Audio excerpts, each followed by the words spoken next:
Assalamualaikum warahmatullahi wabarakatuh. Waalaikumsalam warahmatullahi wabarakatuh. Sahabat-sahabat pemirsa yang dirahmati Allah, alhamdulillah kita berjumpa lagi dengan bulan suci Ramadan. Tentu ini adalah nikmat yang luar biasa besar. Untuk mensyukurinya, saya akan mengisi sedikit waktu di bulan Ramadan ini dengan obrolan tentang Islam bersama kakak saya, Mbak Sulfa, yang sehari-harinya mengajar di Fakultas Syariah dan Ilmu Hukum IAIN Tulungagung. Pada edisi perdana ini, saya akan mengajaknya ngobrol tentang hutang puasa. Jadi begini Mbak Sulfa, ada beberapa teman saya yang punya hutang puasa dari Ramadan tahun kemarin. Mereka belum sempat mengkodoknya. Tahu-tahu sudah masuk Ramadan lagi. Nah, mohon pencerahannya, bagaimana hukumnya, dan yang paling penting adalah bagaimana solusinya. Monggo. Baik, utang puasa belum dibayar, tapi Ramadan tahun berikutnya sudah datang. Bagaimana ini? Nah, ini adalah persoalan yang penting untuk kita bicarakan. Barangkali ada di antara sahabat pemirsa yang mengalami atau mungkin orang terdekatnya yang mengalami. Nah, begini sahabat sekalian, hukum bagi orang yang berhutang puasa tetapi belum mengkodoknya atau belum menggantinya sampai kemudian bertemu atau sampai kemudian Ramadan tahun berikutnya sudah datang lagi, itu ada dua. Yang pertama, hukumnya berdosa, yaitu bagi orang yang belum membayarnya dikarenakan sengaja. Nah, sengaja nggak bayar hutang, nah itu dosa. Padahal sebenarnya dia mampu, sehat, baik jasmani maupun rohaninya, tetapi sengaja tidak membayar. Atau berdosa juga bagi orang yang lalai. Lalai artinya itu adalah sebenarnya ingat tetapi menunda-nunda. Niat, dia punya rencana mau membayar, tetapi karena tidak segera dilaksanakan, akhirnya waktu terus berjalan, tidak terasa sampailah kepada Ramadan tahun berikutnya, sehingga utangnya yang kemarin belum terbayar. Nah, ini untuk golongan yang sehat jasmani dan rohani, tidak punya halangan yang sifatnya syar'i, kemudian sengaja atau lalai itu tadi punya rencana tapi tidak segera dilaksanakan, itu hukumnya berdosa. Nah, bagi golongan orang yang seperti ini, maka solusinya adalah tetap mengganti puasa setelah selesai Ramadan ini. Jadi ada kesempatan mengganti lagi jika punya umur yang panjang. Setelah Ramadan tahun ini selesai,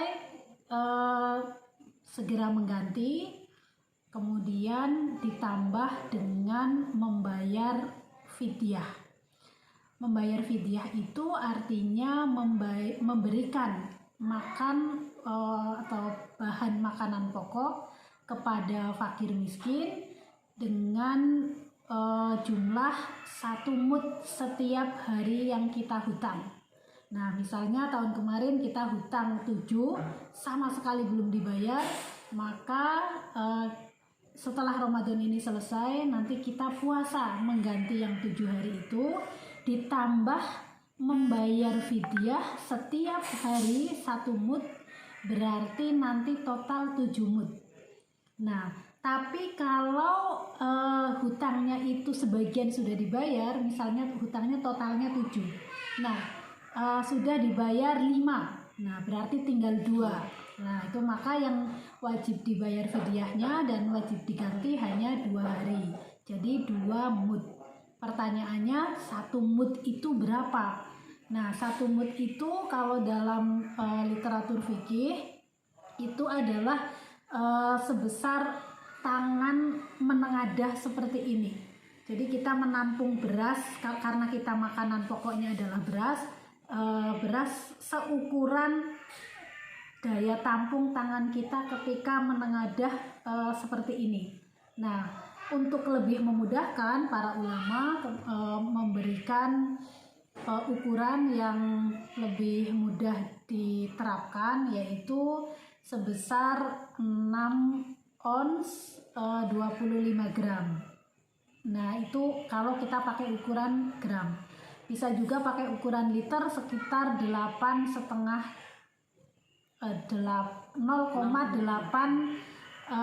liter beras. Nah, itu nanti dikumpulkan berapa kali kita hutang, lalu kita bayarkan kepada fakir miskin. Nah, kemudian golongan yang kedua adalah orang yang belum membayar hutang puasa sampai Ramadan berikutnya, tetapi karena memiliki uzur atau memiliki halangan yang sifatnya syar'i. Apa yang termasuk uzur syar'i? Yang pertama adalah sakit. Nah, misalnya Ramadan tahun kemarin punya hutang 7, tapi setelah Ramadan itu dia sakit. Nah, sakit yang tidak memungkinkan untuk berpuasa. Nah, jadi sakitnya itu juga lihat-lihat. Kalau sakit panu, sakit gigi, sakit mungkin sakit apa itu namanya, lecet. Nah, yang itu kira-kira secara logika tidak berpengaruh kepada kemampuan puasa, yaitu tidak termasuk. Nah, maka yang dimaksud sakit di sini adalah sakit yang ngefek, sakit yang berpengaruh terhadap kemampuan puasa, yang kalau dipaksakan puasa itu justru akan membahayakan dirinya. Misalnya sakit mah, sakit tipes, sakit darah rendah mungkin ya, saya tidak begitu tahu, tetapi kita bisa berkonsultasi kepada dokter kalau memang mengalami suatu sakit, apakah berbahaya kalau kita puasa atau tidak. Nah, kemudian uzur syar'i yang selanjutnya adalah musafir. Nah, misalnya sakit kemudian sudah sembuh, tetapi Ramadan kurang 3 hari dia dalam perjalanan jauh sekali. Nah, misalnya dari Papua sampai ke Sumatera. Nah, itu berhari-hari, akhirnya sampai Ramadan berikutnya tidak bisa puasa. Nah, uzur syar'i yang berikutnya adalah hamil, kemudian nifas, melahirkan, kemudian nifas, kemudian menyusui. Nah, itu haid. Nah, itu jika diakumulasi ternyata sepanjang tahun itu tidak pernah bisa puasa. Misalnya begini, tahun ini hutang 7 hari, bulan Syawal tahun lalu hutang 7 hari, ternyata bulan Syawalnya itu hamil. Nah, hamilnya itu dilalah atau kebetulan yang yang repot, yang harus bed rest, yang muntah-muntah terus, yang tidak memungkinkan untuk puasa. Nah, kemudian sampai 9 bulan kemudian baru melahirkan. Setelah melahirkan kemudian nifas. Setelah nifas menyusui. Nah, masih menyusui, bayinya masih sangat membutuhkan ASI. Dia khawatir, baik khawatir tentang dirinya sendiri nanti nggak kuat karena menyusui, atau mengkhawatirkan bayinya. Nah, kemudian tidak bisa puasa, akhirnya datang Ramadan berikutnya. Nah, kalau situasinya seperti ini, kejadiannya seperti ini, orang yang bersangkutan itu tidak berdosa, tetapi dia tetap masih dihitung wajib mengganti di hari lain ketika nanti ada kesempatan untuk mengganti di mana uzur syar'inya itu sudah tidak ada. Nah, tidak berdosa, tidak tetap wajib mengganti dan tidak wajib membayar fidyah. Nah, jika uzur syar'inya sepanjang tahun di luar bulan Ramadan itu karena tadi mungkin sakit, mungkin dalam perjalanan, kemudian hamil, menyusui, melahirkan, haid dan sebagainya. Nah, jadi begitu nanti dikembalikan kepada masing-masing orang.